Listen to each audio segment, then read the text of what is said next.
तो आइए दोस्तों, स्वागत करते हैं आप सभी का जीएनएम स्पेशल के इस नए वीडियो में।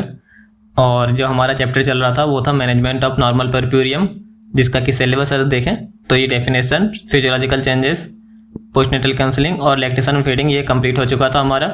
और आज जो हमारा चलने वाला है वो चलेगा care during puerperium, minor elements and management और फैमिली प्लानिंग। तो इन सारे टॉपिक्स को आज हम लोग कंप्लीट करेंगे और हमारा ये चैप्टर खत्म हो जाएगा। तो आइए शुरू करते हैं यहाँ से।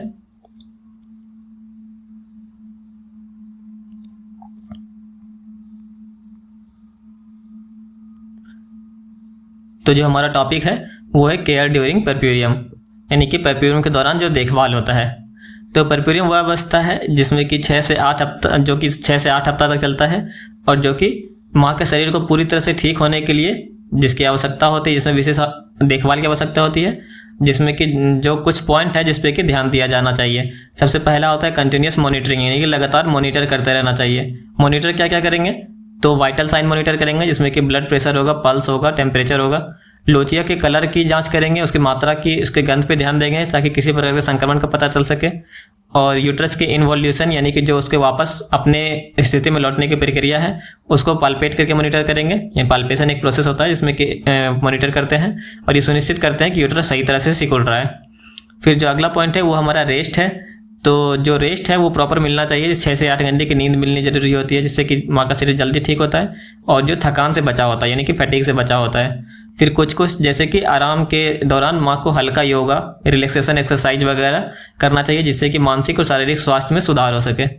अगला जो है वो हमारा है ट्रीटमेंट, अर्ली एम्बुलेशन, यानी कि जल्दी चलना फिरना शुरू करवाते हैं, जिसमें क्या होता है कि प्रसव के बाद जल्दी चलने फिरने से ब्लड सर्कुलेशन में सुधार होता है, जिससे कि डीप वेन थ्रोम्बोसिस, यानी कि रक्त के अंदर जो थक्का बन जाता है वो वाला प्रोसेस नहीं होता है। धीरे धीरे चलना शुरू करते हैं और धीरे धीरे गतिविधि को जो बढ़ाते हैं।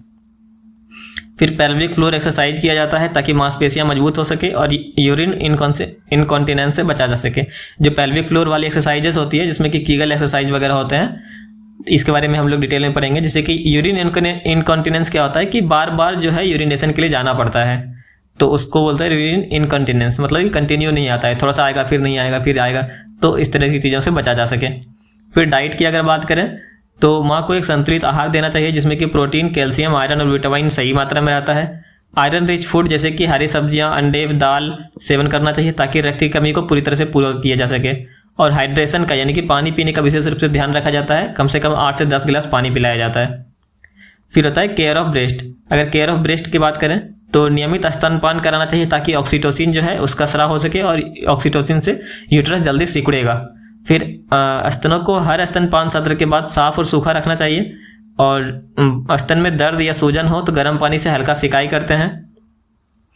फिर जो निप्पल्स होते हैं उसको हल्के मॉइस्चराइजर या फिर लोनिन का उपयोग करके, क्रैक निप्पल्स होते हैं तो ये लोनिन जो होता है दवाई, लोनियन, वो उसका दवाई करते हैं, उसका यूज करते हैं। फिर सुनिश्चित करते हैं कि जो बच्चा है वो सही तरह से लैच कर रहा है, यानी कि सही तरीके से वो दूध पी रहा है, ताकि जो इंजॉर्जमेंट वाला प्रॉब्लम होता है, यानी कि जो ब्रेस्ट होता है वो भरा भरा सा लगता है, वो वाली जो प्रॉब्लम होती है उससे बचा जा सके। फिर जो ब्रेस्ट पैड होता है उसको यूज करते हैं और हाथ से मतलब कि स्तन से अगर दूध लीक हो रहा है तो ब्रेस्ट पैड का यूज करते हैं, स्तन से दूध लीक होता है तो। फिर स्तनपान ना होने पर ब्रेस्ट पंप का उपयोग करते हैं और दूध को बाहर निकालते हैं। फिर दूध की आपूर्ति बनाए रखने के लिए माँ को पर्याप्त मात्रा में तरल पदार्थ देते हैं। और मेस्टाइटिस, यानी कि अगर जो इन्फ्लामेशन हो जाता है तो जिसमें कि बुखार और या लालिमा है तो डॉक्टर से संपर्क करेंगे, दर्द वगैरह ज़्यादा होता है तो। फिर होता है स्लीप। अगर नींद की बात करें तो पर्याप्त नींद लेने की आवश्यकता होती है, खास करके रात में, और यह शरीर को ठीक होने में मदद करता है। दिन में छोटे छोटे अंतराल पर आराम करने की सलाह दी जाती है ताकि थकान से बचा जा सके। नींद के समय का ध्यान रखते हुए रात में शिशु के बगल में सुलाने की व्यवस्था करें ताकि बार बार उठने की आवश्यकता ना हो। अगर बच्चा बगल में रहेगा, मतलब एक ही सेम बेड पे नहीं सुलाया जाता है, अलग बेड पे और सुलाया जाता है ताकि बच्चे को कोई हानि ना पहुंचे नींद में, ताकि और माँ के नज़दीक रहने से माँ को ज़्यादा दूर उठ के जाना भी नहीं पड़ेगा बार बार।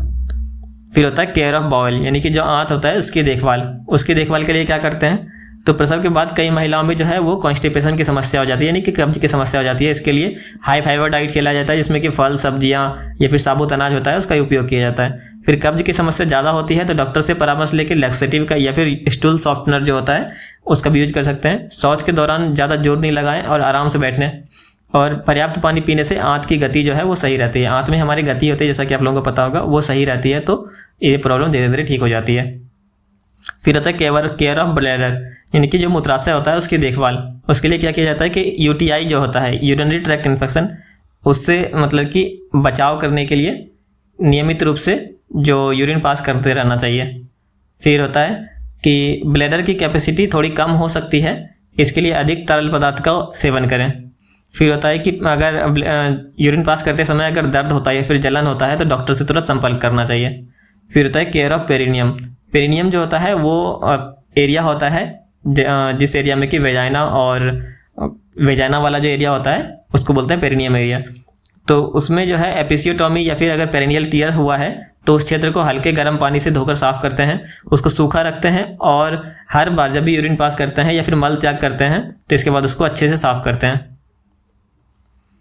फिर होता है सेज बाथ। सेज बाथ में क्या होता है कि गर्म पानी के से स्नान कराया जाता है। ऐसा करना लाभकारी होता है, जो कि सूजन और दर्द को कम करता है। संक्रमण से बचाव के लिए एंटीसेप्टिक सॉल्यूशन का उपयोग करते हैं। किसी प्रकार की असामान्य अगर सूजन होती है, दर्द होता है या फिर लाल हो जाता है तो डॉक्टर से संपर्क करते हैं। लंबे समय तक जो है बैठने से बचना चाहिए और नरम कुशन या डोनट रिंग का उपयोग करना चाहिए। डोनट रिंग होता है एक बैठने के लिए, या फिर जो कुशन होता है कुशन वाली चीज़ों पे बैठना चाहिए और ज़्यादा देर तक कंटिन्यू नहीं बैठना चाहिए। फिर कीगल एक्सरसाइज करना चाहिए, जिससे कि जो पेरिनियम मसल होता है वो जल्दी से ठीक हो सके, स्ट्रांग हो सके। कीगल एक्सरसाइजेस बहुत सारे होते हैं।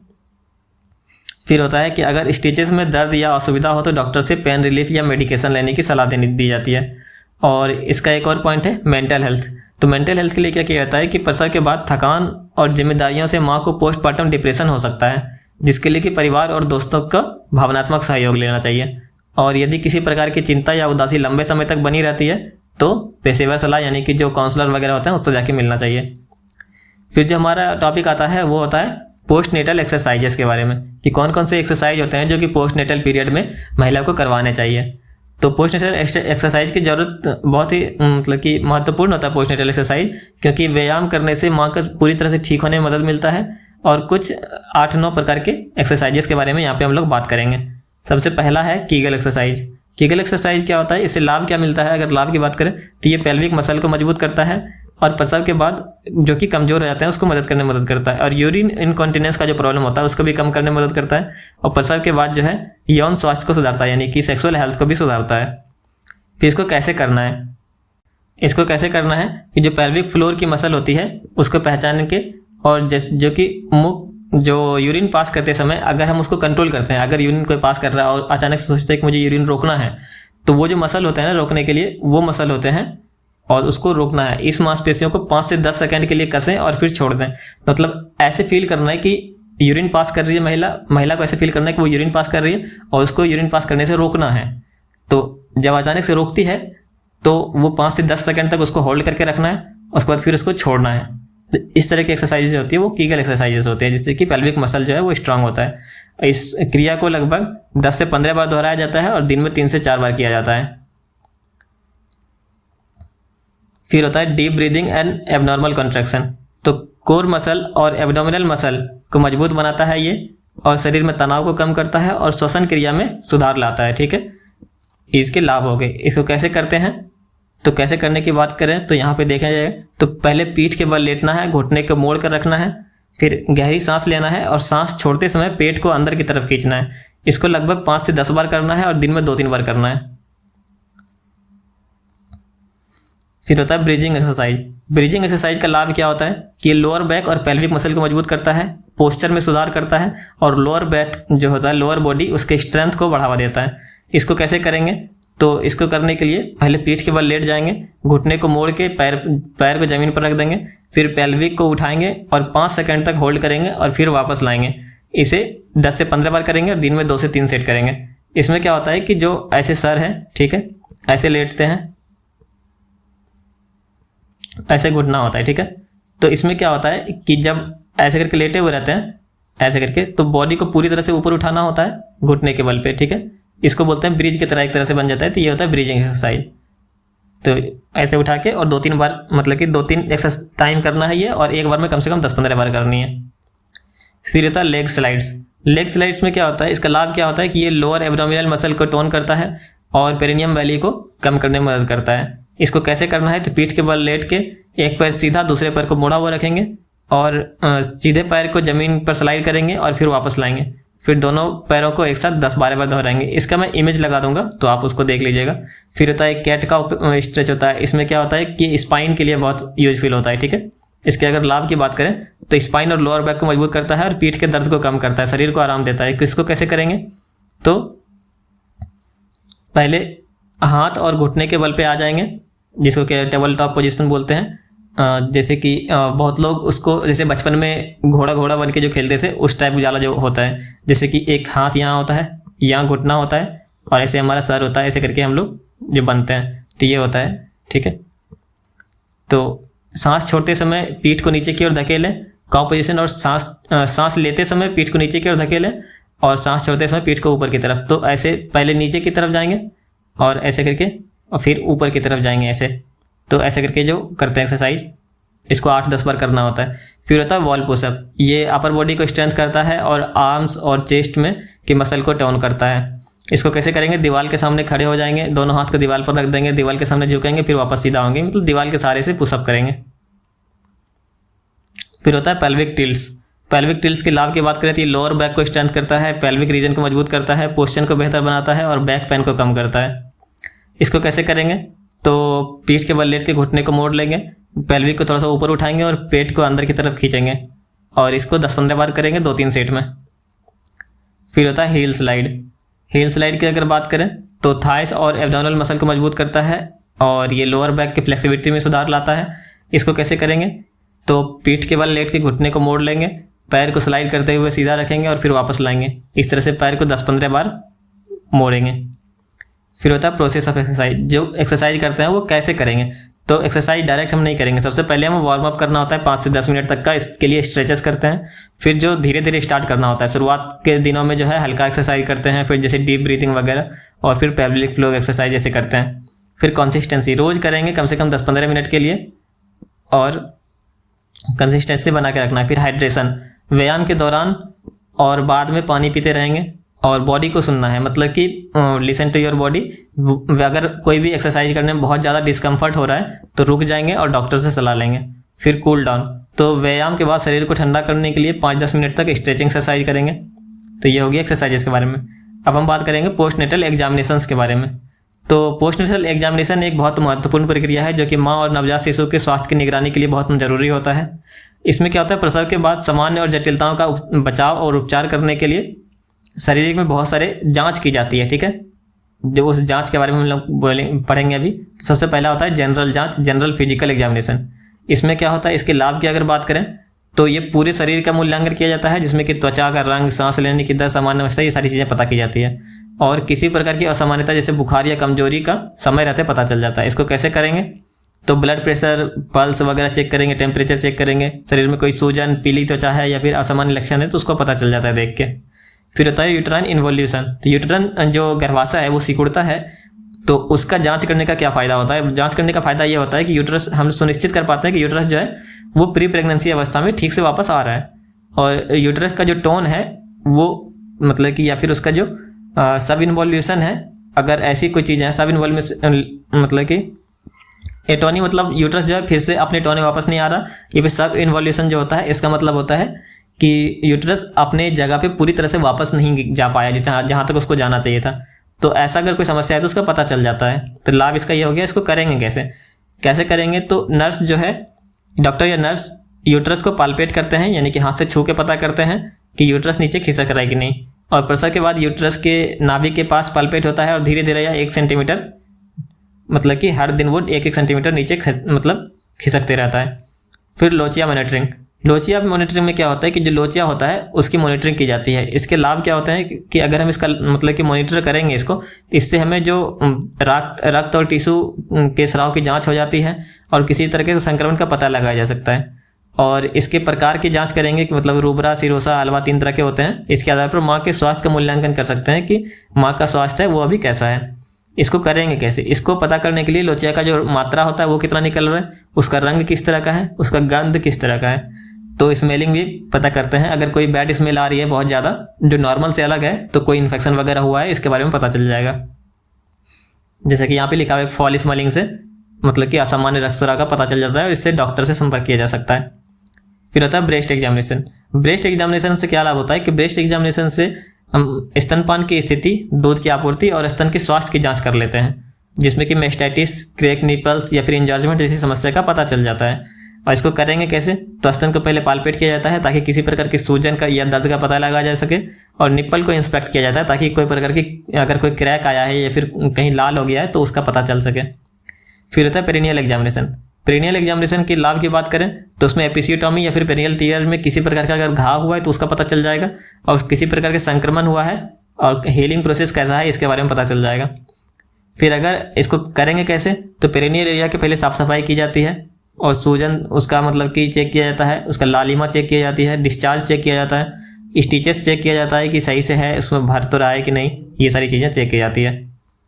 फिर अगर ब्लैडर के फंक्शन की चेक करने की बात करें तो इससे फ़ायदा ये होगा कि माँ को अगर पेशाब करने में कोई भी कठिनाई नहीं हो रही है इसका पता चल जाएगा, और यूरिन रिटेंशन या फिर यूरिन इनकॉन्टिनेंस वाली जो प्रॉब्लम है उसका भी पता चल जाएगा। इसको पता कैसे करेंगे? तो माँ से पूछ कर कि मतलब कि कैसे आती है, कितने बार आता है यूरिन, ये सब के बारे में पूछ के पता कर सकता है। अगर किसी प्रकार का जलन वगैरह हो रहा है तो डॉक्टर से चेक करवाएंगे। फिर बॉयल फंक्शन टेस्ट, तो इसका लाभ क्या होता है कि अगर किसी प्रकार का जो गैस्ट्रोइंटेस्टाइनल प्रॉब्लम हो गया यानी कि पेट से रिलेटेड, आंतों से रिलेटेड अगर कोई दिक्कत हो रही है तो उसका पता लगाया जा सकता है, और महिला के शौच की आवृत्ति आसानी से जांच की जा सकती है। फिर होता है इसको करेंगे कैसे? तो करेंगे ऐसे कि माँ के शौच की आवृत्ति और किसी प्रकार की कठिनाई है तो उसका पता करेंगे। स्टूल सॉफ्टनर या फिर लैक्सेटिव की सलाह हम दे सकते हैं अगर उनके शौच करने में कोई दिक्कत आ रही है तो। फिर mental health evolution. Mental health evolution में क्या किया जाता है? इसमें लाभ क्या होता है कि मेंटल इवोल्यूशन से हम पता कर सकते हैं कि पोस्टमार्टम डिप्रेशन या फिर एंजाइटी जैसी समस्या तो नहीं हो रही है, या फिर अगर मानसिक स्वास्थ्य जो है वो किसी प्रकार का अगर दिक्कत हो रहा है उसमें, तो उसके लिए सही सलाह हम लोग सही टाइम पे दे सकते हैं।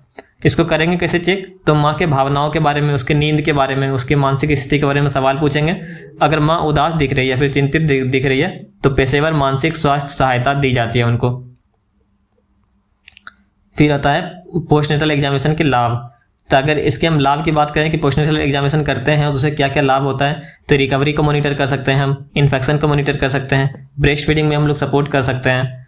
फिर होता है कि मेंटल वेलबींग का पता कर सकते हैं, यूट्राइन हेल्थ के बारे में पता कर सकते हैं कि यूट्रस का हेल्थ जो है वो सही है कि नहीं, सही तरह से अपनी जगह पे आ रहा है कि नहीं। फिजिकल हेल्थ के बारे में पता कर सकते हैं कि फिजिकली कोई दिक्कत तो नहीं हो रहा है। हार्मोनल बैलेंस के बारे में देख सकते हैं, early detection of complication. Hormonal balance के बारे में पता कर लेंगे कि हार्मोन सही हो रहा है, सही से है कि नहीं, माता का हार्मोन सही जगह पे मतलब सही से सेक्रेट हो रहा है कि नहीं, और डिटेक्शन कर लेंगे अगर कोई भी कॉम्प्लिकेशन हो रहा है तो हम लोग को पहले ही पता चल जाएगा। फिर होता है प्रोसेस ऑफ पोस्टनेटल एग्जामिनेशन। तो प्रोसेस क्या होती है, जांच करने की जो प्रक्रिया है वो क्या होती है। लाभ तो हम लोगों ने देख लिया, कौन कौन से जांच करते हैं, उसमें क्या क्या फायदा होता है, क्या कैसे करते हैं, ये तो पता कर लिया, लाभ भी पता कर लिया। अब जांच की प्रक्रिया देखते हैं। सबसे पहले होता है इनिशियल असेसमेंट। ये 24 से 48 घंटे के अंदर होता है, जिसको कि पहले जांच की प्रक्रिया की जाती है। फिर होता है वीकली चेकअप। वीकली चेकअप में क्या होता है कि ये 6 हफ्ते तक हर हफ्ते जांच की जाती है। फिर होता है वाइटल साइन मॉनिटरिंग। इसमें क्या किया जाता है कि ब्लड प्रेशर, पल्स, रेस्पिरेशन और टेम्परेचर की जांच की जाती है। फिर होता है फिजिकल एग्जामिनेशन। इसमें यूट्रस, ब्रेस्ट और पेरिनियल एरिया की जांच की जाती है। मेंटल चेकअप में मानसिक स्वास्थ्य की निगरानी की जाती है, इसके लिए सवाल जवाब किए जाते हैं। फिर काउंसलिंग होती है जिसमें कि माँ के सही पोषण, नींद और पोस्टनेटल एक्सरसाइजेस के बारे में जानकारी पता की जाती है। फॉलोअप विजिट में क्या होता है कि माँ को 6 हफ्ते के बाद फॉलोअप विजिट के लिए बुलाया जाता है और इससे यह सुनिश्चित किया जाता है कि रिकवरी सही से हो रही है। फिर जो अगला है हमारा वो है कॉन्ट्रासेप्शन। कॉन्ट्रासेप्शन एक टॉपिक होता है। कॉन्ट्रासेप्शन का अर्थ होता है कि गर्भ जो धारण करने की से रोकने की जो विधि होती है उसको बोलते हैं कॉन्ट्रासेप्शन। इसका उद्देश्य होता है अनचाहे गर्भधारण से बचाव और परिवार नियोजन को नियंत्रित करना। कॉन्ट्रासेप्शन बहुत प्रकार के होते हैं जिसमें कुछ अस्थायी होते हैं, कुछ अस्थायी होते हैं, और इसका तरीका भी है, सबका अलग अलग होता है। तो इसी के बारे में हम लोग अभी डिटेल में जानेंगे। तो सबसे पहला जो होता है, विधियों की बात करें, अगर हम तरीके की बात करें, सबसे पहला होता है बैरियर मेथड। इसमें ये कैसे काम करता है कि बैरियर मेथड का उद्देश्य स्पर्म को ओवम तक पहुंचने से रोकना होता है ताकि फर्टिलाइजेशन ना हो सके। तो बैरियर मेथड का यही है, ठीक है। इसमें अगर इसके टाइप्स की बात करें तो टाइप्स में सबसे पहले आता है मेल कॉन्डम। मेल कॉन्डम के बारे में सभी को पता होगा। कि एक लेटेक्स की होती है, यानी कि रबर की पतली परत होती है जो कि पेनिस पर लगाई जाती है और इसके इस्तेमाल से स्पर्म को वेजाइना में प्रवेश करने से रोका जाता है। फिर एक होता है फीमेल कंडोम। फीमेल कंडोम क्या होता है कि ये पॉलीयूथेन की शीट होती है जिसे महिला अपने वेजाइना के अंदर रखती है और यह स्पर्म को यूट्रस में प्रवेश करने से रोकता है। ठीक है, इसे मेल कंडोम में वेजाइना में ही प्रवेश नहीं कर रहा था, फीमेल कंडोम जो है यूट्रस में प्रवेश करने से रोकता है। फिर होता है डायफ्राम या फिर सर्वाइकल कैप। इसमें क्या होता है, ये कैप के आकार का होता है और इसमें महिला जो है सर्विक्स पर लगाती है ताकि स्पर्म यूट्रस में प्रवेश ना कर सके। तो अगर ऐसे करके अगर हम देखें तो ऐसे करके अगर यूट्रस होता है और यहाँ पे सर्विक्स हो गया, इधर वेजाइना हो गया, तो यहाँ पे एक कैप लगा दिया जाता है। ठीक है, यहाँ पे कैप लगा देता है ताकि अगर यहाँ पे स्पर्म आ भी गया तो ये अंदर ना जा सके। फिर इसके लाभ की बात करें बैरियर मेथड की, तो इससे लाभ ये होता है कि ये एसटीडी जो होता है, सेक्सुअली ट्रांसमिटेड डिजीज, जो सेक्स करने से फैलता है, उससे भी बचा होता है और हार्मोनल चेंज इसमें नहीं होता है। अगर इसके नुकसान की बात करें तो ये अगर सही तरीके से इस्तेमाल ना किया जाए तो ये असफल हो जाते हैं और कुछ लोग में लेटेक्स से एनर्जी भी होता है, एलर्जी होता है, तो उसको ये मेथड सूट नहीं करता। फिर होता है हार्मोनल मेथड। पहला मेथड था बैरियर मेथड, दूसरा है हार्मोनल मेथड। ये कैसे काम करता है, तो यह हार्मोनल मेथड हार्मोन परिवर्तन के माध्यम से ओव्यूलेशन को रोकता है या गर्भाशय की स्थिति को बदलता है ताकि गर्भधारण ना हो सके। तो इसके अगर टाइप्स की बात करें तो सबसे पहला आता है कंबाइंड ओरल कॉन्ट्रासेप्शन पिल्स या फिर COCPs जिसको बोलते हैं। ठीक है, यह पिल्स एस्ट्रोजन और प्रोजेस्टेरोन हार्मोन का मिश्रण होती है जो कि ओव्यूलेशन को रोक देता है, यानी कि जो ओव्यूलेशन का प्रोसेस होता है जिसमें कि ओवम रिलीज होता है उस प्रोसेस को ही रोक देता है ताकि फर्टिलाइजेशन हो ही नहीं।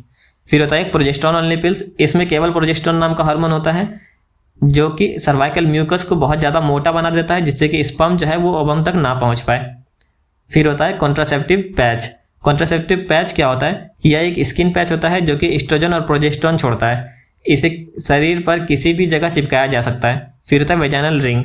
यह एक फ्लेक्सिबल प्लास्टिक रिंग होती है जिसे महिला वेजाइना में डालती है और यह लगातार हार्मोन छोड़ता है जिससे कि ओव्यूलेशन नहीं होता है। फिर होता है इंजेक्टेबल कॉन्ट्रासेप्टिव। इंजेक्टेबल कॉन्ट्रासेप्टिव में क्या होता है कि यह जैसे कि डेपो-प्रोवेरा जो कि हर 3 महीने में प्रोजेस्टेरोन की एक डोज देती है और यह ओव्यूलेशन को रोकता है और यूट्राइन लाइनिंग को पतला करता है।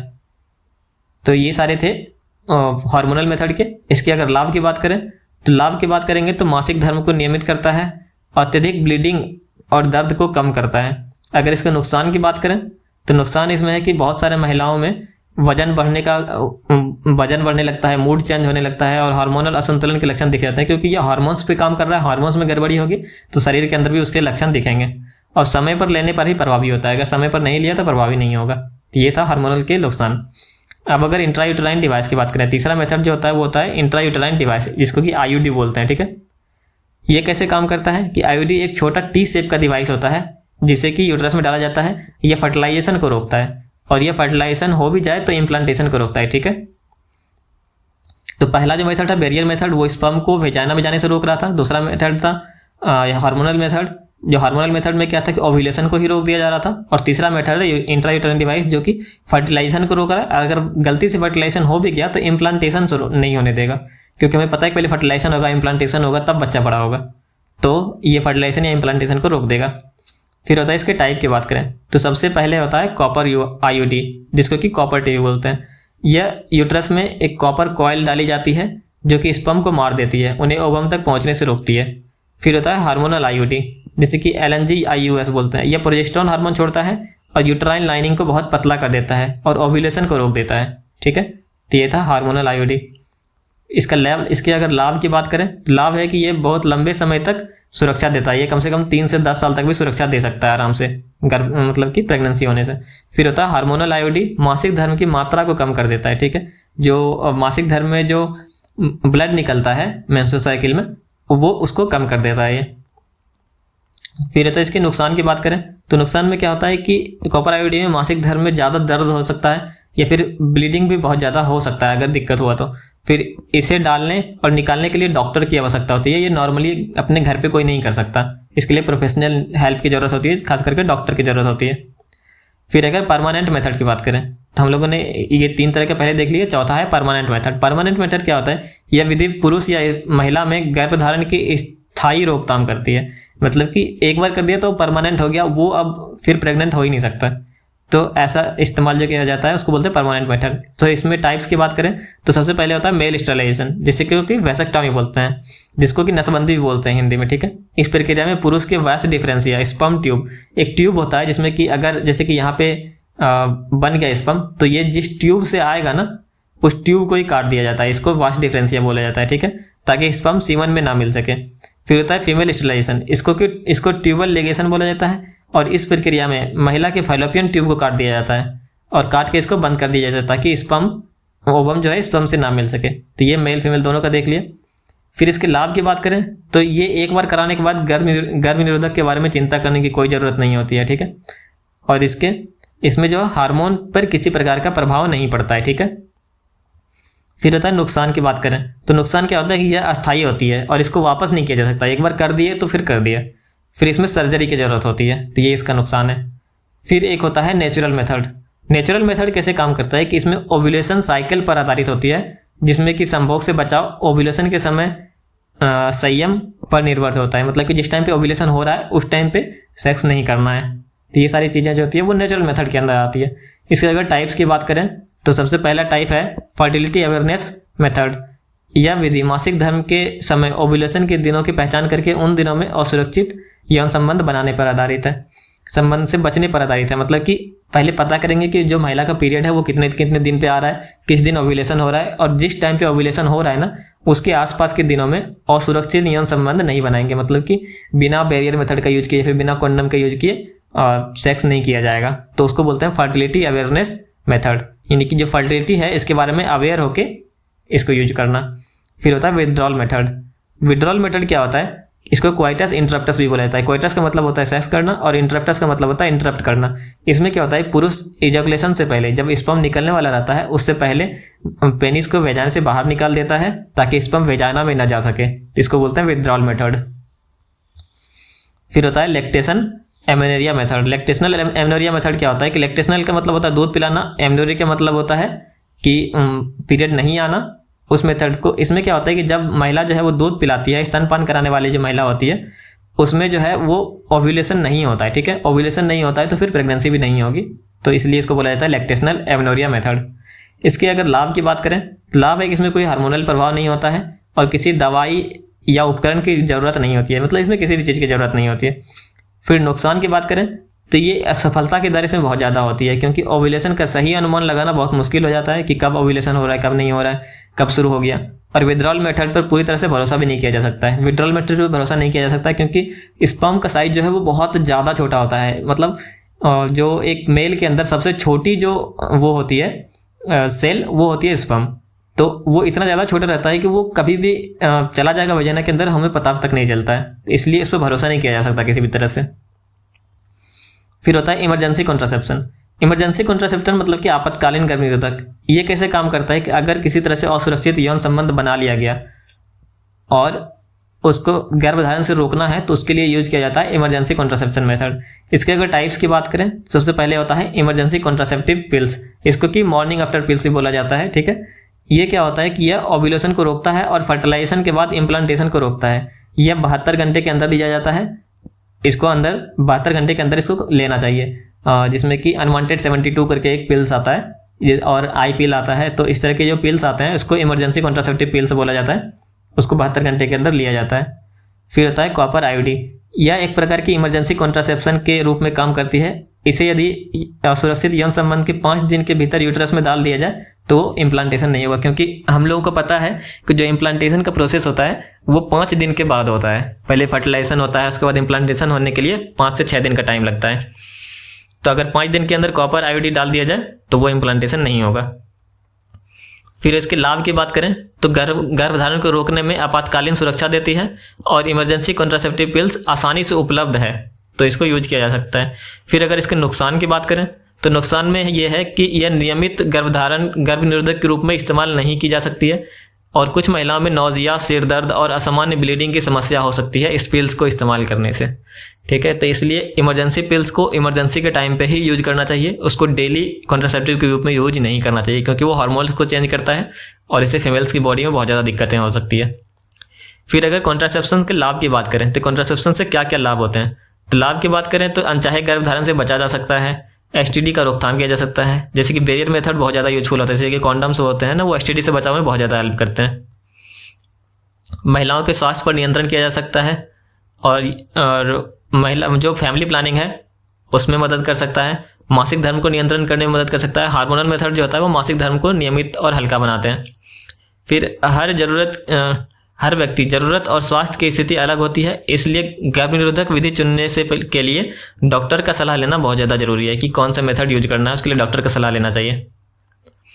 फिर अगर हम बात करें तो वो है परप्यूरियम के दौरान आने वाली छोटी मोटी समस्याएं और उसका प्रबंधन। कि परप्यूरियम पीरियड जो होता है, यानी कि डिलीवरी के बाद 6 हफ्ते का जो पीरियड होता है, उस टाइम पे कौन कौन सी छोटी समस्याएं आती है और उसका प्रबंधन कैसे करते हैं। ठीक है, इसके बारे में अगर बात करें तो परप्यूरियम का जो पीरियड होता है वह पीरियड होता है जब गर्भावस्था प्रसव से उबरता है।